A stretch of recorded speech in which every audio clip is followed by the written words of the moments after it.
Hello, नमस्ते, राधे कृष्णा, हर हर शंभू, जय हो शिव शक्ति। तो आपके लिए एक और रीडिंग लेके आई हूँ जिसका आज का टॉपिक रहने वाला है आपकी मासूमियत और प्यार को भूल नहीं पा रहे हैं। तो यहाँ मेल फीमेल दोनों के लिए है, तो हो सकता है ये आपके पर्सन या पर्सनी जो भी है आप अपने हिसाब से सुन सकते हैं, थाथी लगा सकते हैं। ओके, तो ये जो है इंसान जो भी है आपकी लाइफ से जुड़ा हुआ, जो भी पास्ट में आपका प्यार रहा, आपस का जो रिलेशन रहा, संबंध रहा, वो इंसान भूल नहीं पा रहा है। इसी टॉपिक पे रीडिंग है। तो ये कहीं ना कहीं थोड़ी बहुत आपकी भी एनर्जी है, तो सारा कुछ चेक करेंगे आज की रीडिंग में। और ये टैरो कार्ड के माध्यम से होने वाली जनरल रीडिंग है, ज़रूरी नहीं है आपसे रिजोनेट हो जाए। तो जिससे रिजोनेट हो जाए फटाफट से कमेंट्स करेंगे, अपने एनर्जी को सेंड करेंगे, जिससे कि ये रीडिंग आपसे रिजोनेट हो सके। तो जब आप सब्सक्राइब करते हैं, कमेंट्स करते हैं, लाइक करते हैं, तब जाके आपकी एनर्जी मुझ तक आती है और मैं ये रीडिंग कर पाती हूँ। तो जल्दी जल्दी से सब्सक्राइब कर दो, लाइक कर दो, शेयर कर दो, हो सकता है किसी के काम आए। और पर्सनल रीडिंग के लिए दिए हुए नंबर पे संपर्क कर सकते हैं।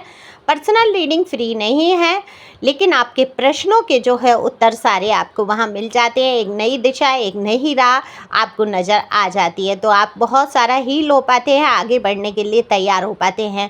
तो फटाफट से अपनी रीडिंग बुक करा सकते हैं, पर ये व्हाट्सएप नंबर है, सिंपल कॉल नहीं लगेगा। तो मैसेज के ज़रिए अपनी रीडिंग बुक करा दें और जान सकेंगे फ़ीस कितनी है, क्या है, सब आप वहाँ पता कर सकते हैं। वैसे डीपी पे ही सारे चार्जेस लगे हैं। आकाशिक रीडिंग भी करा सकते हैं अगर आप लोग जानते हैं आकाशिक क्या है। ग्राउंडिंग, शील्डिंग और हिपो नेपो प्रार्थनाएँ भी आप वहाँ पर सीख सकते हैं, जान सकते हैं। तो कार्ड मैंने पहले ही शफल कर लिए हैं। अब जानने की कोशिश करते हैं कि आपकी मासूमियत और आपके प्यार को कौन है ये जो नहीं भूल पा रहे हैं। दरअसल ये आपकी लाइफ से ही जुड़ा कोई मुद्दा है। बहुत हैवी एनर्जी है आपकी भी और इस पर्सन की भी। मुझे दोनों के ही दिल में एक दर्द सा होता हुआ नज़र आता है। मेरे रोंगटे खड़े हो जाते हैं जब मैं ये रीडिंग कर रही हूँ। तो बहुत बहुत एनर्जी मेरे पास इतनी हैवी आई है, कमाल की एनर्जी आई है। कितना प्यार भरा है, कितना दर्द भरा है दिल में, ये यहाँ पर मैं बयान, मेरे पास शब्द नहीं है उस दर्द को बयान करने के लिए। ये दर्द आपके भी दिल में है।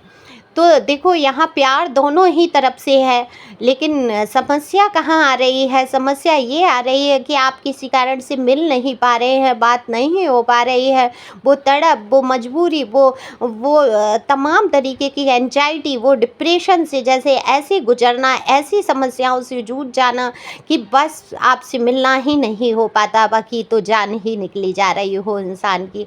और ये तड़प, ये एनर्जी आपकी भी है। आप बहुत सोचते हैं इनके बारे में, बहुत दिन रात आप हमेशा सोचते रहते हैं। हालांकि आप सोचना नहीं चाहते हैं, आप आगे बढ़ना चाहते हैं, लेकिन आप बढ़ ही नहीं पाते। एक इंसान को जैसे कि पकड़ के रह गए हैं आप लाइफ में, इसी के साथ जीना है, इसी के साथ मर जाना है, वो नहीं तो उसकी यादें सही, ऐसी सी कुछ एनर्जी। क्योंकि आप दोनों के बीच में मुझे दिख रहा है बहुत सारा प्यार।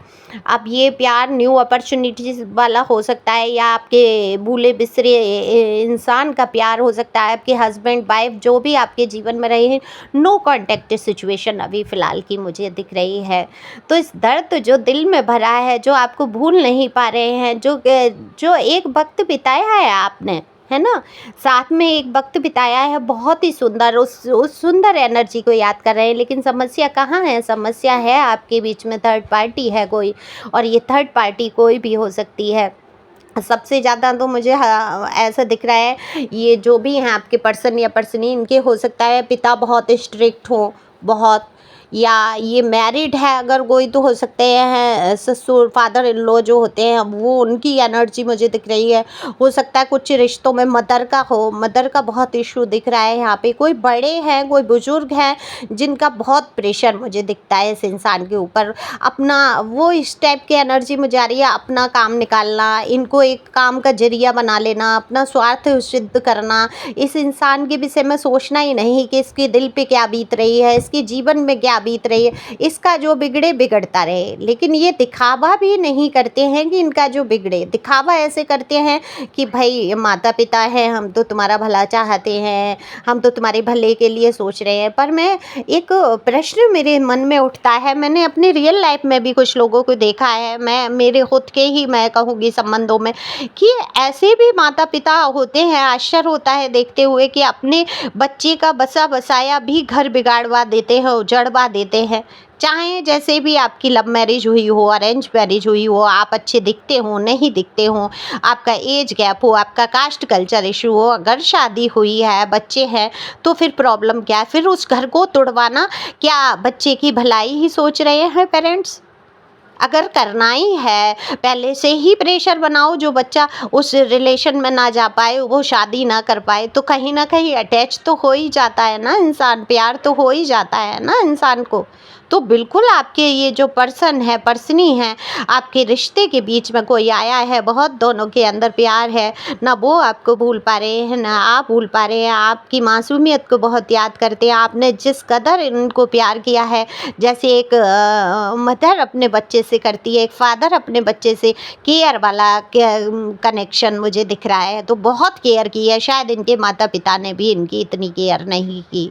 तो आज वो केयर को समझते हुए नजर आ रहे हैं, अपने कर्तव्यों में, कर्मों में फंसे हैं, लेकिन प्यार नहीं बोल रहे हैं। इस पे देखो, ये एक सॉन्ग चैनलाइज हुआ, बड़ा ही पुराना, कहाँ से आया दिमाग में मुझे नहीं पता, जाने का सुना होगा जाने नहीं, अचानक से ये 2 लाइनें आई, फिर मैंने सर्च किया तो मुझे मिला, यूट्यूब पे मिल सकता है आपको, ठीक है। तो मैं 2 लाइनें अपनी भाषा में, मुझे गाना नहीं आता, झेल लेना, ठीक है।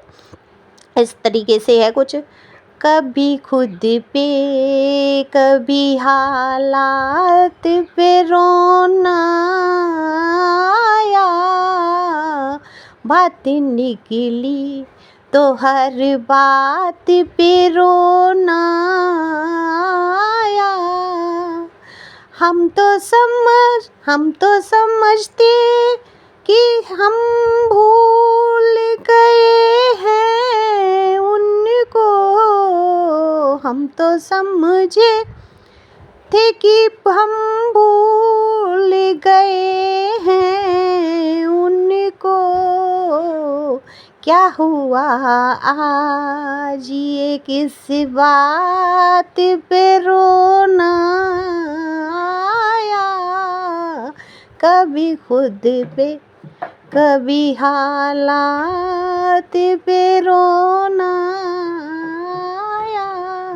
तो ये थोड़ी मेरी आवाज़ को झेल लेना, मतलब इस टाइप से है गाना, क्योंकि ये बहुत पुराना गाना निकला, अचानक से माइंड में कहाँ से आया मुझे नहीं पता है। 2 लाइन आई, कभी खुद पे कभी हालात पे, तो मैंने सर्च किया इस पे सॉन्ग है कोई, और वो मुझे मिला भी, है ना। तो ये आप सुन सकते हैं, बहुत ही प्यारा सॉन्ग है, बहुत पुराना है, देवानंद का मैंने देखा। तो मैं यहाँ पर प्रचार नहीं कर रही हूँ किसी सॉन्ग का, बस यही कंडीशन, यही दर्द आप महसूस करके देखो उस इंसान के जीवन में जो आपके लिए तड़फ रहा है, तरस रहा है, लेकिन कोई तो है बात जो आपके नज़दीक नहीं आ पा रहे हैं।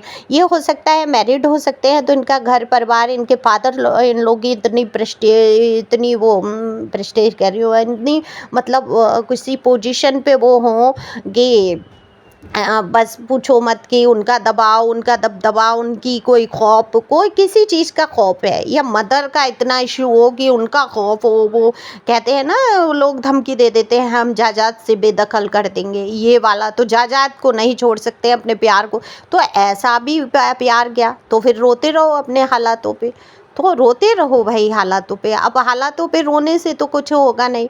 अब ये इंसान ये सोच रहा है कि आपको भूल चुके हैं, आपसे मतलब नहीं, नई ज़िंदगी की शुरुआत करेंगे, ठीक है, हमारे घर वाले, हमारे परिवार वाले हमारे लिए अच्छा ही सोच रहे हैं, और हाँ, आपसे भी कोई अच्छा मिल जाएगा, लेकिन दिल जो है अंदर से, जो अंतरात्मा का जुड़ाव है, क्योंकि सोल कनेक्शन है, तो ये सहज तो ख़त्म होगा नहीं। कर्मा खूब हुआ है आपके बीच में, लड़ाई झगड़े तमाम तरीके की उठापटक मुझे यहाँ दिख रही है, तो ये सब हुआ है, हालात बहुत बुरे गुजरे हैं आपके साथ।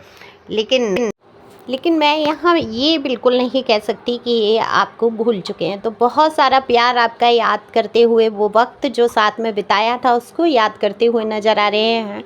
और ये कहीं ना कहीं स्थिति आपकी भी है, आप अपने हालातों पे रोना चाहते हैं पर रो भी नहीं सकते हैं, आपकी तो ये कंडीशन है। आप चाहें भी कि लाओ मैं ही बात करके सब सही कर दूँ या करती हूँ, लाओ मैं ही बात करती हूँ, तो वो भी नहीं है कंडीशन कि आपकी बात करने से कुछ ठीक हो जाएगा। और यहाँ मैं बिल्कुल कहूँगी कोई ज़रूरत ही नहीं है आपको कोई बात करके, क्योंकि आपने आज तक बहुत बार कंप्रोमाइज़ किया है, आपने समझौते किए हैं, आपने बात करके रिश्ते को सुधारने की कोशिश की है। आप तो बहुत हैं ही मासूम, इतना प्यारा दिल आपका, और इस प्यारे से दिल को घायल भी तो किया है इस इंसान ने, वो आप कैसे भी नहीं भूल सकते हैं। तो वो जो शब्द आपके सीने में लगे हैं, चुभे हैं, तो वो कहाँ भूल पाते हैं आप। तो बस डिवाइन के ऊपर छोड़ दो, डिवाइन की जो मर्ज़ी होगी वो होगी। आपके भाग्य का ये अगर रिश्ता है तो कहीं जाएगा नहीं, और भाग्य में है नहीं तो मैं हमेशा हर चैनल पे, हर जगह, हर बात में ये कहती हूँ वो आपको मिलेगा नहीं। तो ये मैं ही नहीं कहती हूँ, ये सत्य है। डिवाइन की तरफ से जो आपके लिए अच्छा होता है आपको वही मिलता है। आपके जीवन में आया कुछ समय का प्यार, कोई बहुत क्षणिक सुख आपको दे गया, बहुत सारा प्यार दिखा दिया, बहुत अच्छा रिश्ता हो गया, और आपको धोखा दिया, उसने पीठ में छुरे घोंपे, तो आपको डिवाइन बचाती है, पता चल जाता है आपको। और आपको डिवाइन यूनिवर्स, ईश्वर परमात्मा आपको उन चीज़ों से बचा के रखना चाहते हैं, प्रोटेक्ट करना चाहते हैं। अपने बच्चे को कभी भी वो दुख में नहीं देखना चाहते हैं। लेकिन अब बच्चा ही ऐसा हो कि भाई हम, वो जल रही है, कोई दीपक जल रहा है, उसको पकड़ना है, पकड़ना है, पकड़ना है, हाथ जल गया, फिर भी बचाते हैं माँ बाप, नहीं मानो तो फिर चलो वाला हिसाब है, फिर छोड़ देते हैं ईश्वर की, जल लो पहले, खूब भुगत लो, उसके बाद हम तुम्हें समेट लेंगे, है ना। ऐसे भी कभी गुस्सा हम लोगों को आता है ना, ऐसे कभी ईश्वर भी कहते हैं। ये तभी मानेगा इंसान जब इसके ऊपर बीत जाएगी। तो आपके ऊपर बीती, आप नहीं माने, और आपके ऊपर बीत गई। अब बीत गई तो अब आप सोच रहे हैं कि क्या किया जाए, याद बहुत करते हैं, मिस बहुत करते हैं, लेकिन अब आपके लिए रास्ता ही नहीं है, वहाँ से ब्लॉकेज हो गया है सारा कुछ, है ना। तो ये थोड़े समय का रिश्ते का ग्रहण है, हो सकता है ठीक भी हो सकता है। ये आपको सोचना है। जो इंसान अपने घर परिवार, पैसे, दोस्त, रिश्तेदारों के लिए आपका त्याग कर सकता है, आगे कितना चल के अपनाएगा। ठीक है, उसको याद आएगी, आपसे बात कर लेगा, आपसे मिल लेगा, क्योंकि ये देखो सामाजिक बहुत प्रेस्ट, कोई समाज का कोई बात ना हो जाए, समाज के लोग क्या कहेंगे, सारे लोग क्या सोचेंगे वाला हिसाब है इस इंसान का, पर्सन या पर्सनी। तो जो डरता है तो वो कहाँ, कहते हैं ना प्यार तो आग का दरिया है, तैर के ही पार कर पाते हैं। तो जो डरने वाले हैं वो आग का दरिया नहीं पार कर पाते हैं। मेरे व्यूवर जितनी हिम्मत नहीं है इस इंसान में, तो आप लोग ही बहुत हिम्मती हैं, आपने हर तरीके की हिम्मत को रखा है, आज भी हिम्मत बरकरार रखते हैं। तो इसी प्रकार से हिम्मत रखेंगे और अपने आप को खुश रखेंगे, मस्त रखेंगे। जिसे आना होगा वो आएगा आपकी लाइफ में, जिसे जाना होगा जाए। आप खुश रहें, मस्त रहें, हमेशा आगे बढ़ते रहें। Thank you for watching my channel. Thank you Anjal, thank you God, thank you प्यारे व्यूअर्स। जल्दी जल्दी से कमेंट्स करके मुझे बताओ कि ये रीडिंग आपको कितना रिजोनेट हुआ। Thank you so much.